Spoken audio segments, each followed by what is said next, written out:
Bonjour, je m'appelle Tristan Lafontas, je suis le fondateur de Pépite, qui est un club qui rassemble les plus grands passionnés de gastronomie en France. Et concrètement, mon job consiste à parcourir la France et le monde pour aller à la rencontre des artisans producteurs qui travaillent extrêmement bien et qui me sont toujours recommandés par des amis chefs étoilés. J'ai donc la chance de pouvoir rencontrer beaucoup d'artisans, de producteurs qui travaillent tout type de produits, également du vin et du cidre comme c'est le cas aujourd'hui. Là, on est dans la ferme de Antoine Marois qui produit un cidre artisanal que je trouve absolument exceptionnel. Ce qu'il faut savoir, c'est que dans le monde du cidre, c'est assez facile de prendre des raccourcis pour produire quelque chose de très industriel et de très rentable. On va mettre plein de pesticides, d'engrais, on va récolter plein de variétés de pommes qui viennent de partout, toutes les mélanger avec plein de niveaux de maturité différentes, acheter une levure de laboratoire pour faire la fermentation, ajouter du gaz carbonique et hop, ça fait du cidre.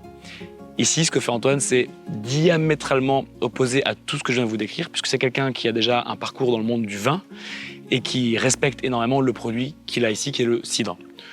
Antoine, il a des cidres qui sont parcellaires, c'est-à-dire que juste derrière moi, on voit des pommiers qui sont déjà haute tige, ce qui permet à des animaux de pouvoir venir et brouter l'herbe qui est sous les pommiers et également nourrir le sol.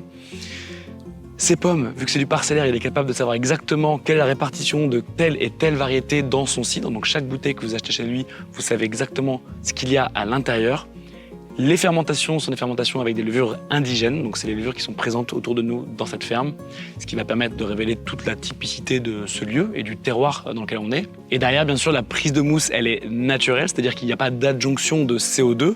C'est la fermentation qui va transformer le sucre en alcool, mais aussi dégager du CO2 à l'intérieur de la bouteille et donner une bulle qui est extrêmement fine, beaucoup plus fine que celle que vous avez peut-être en tête d'un cidre beaucoup plus industriel. Bref, pour résumer, les cidres d'Antoine sont complètement validés par Pépite, ce fameux club que j'ai fondé qui rassemble des centaines et des centaines de passionnés de gastronomie.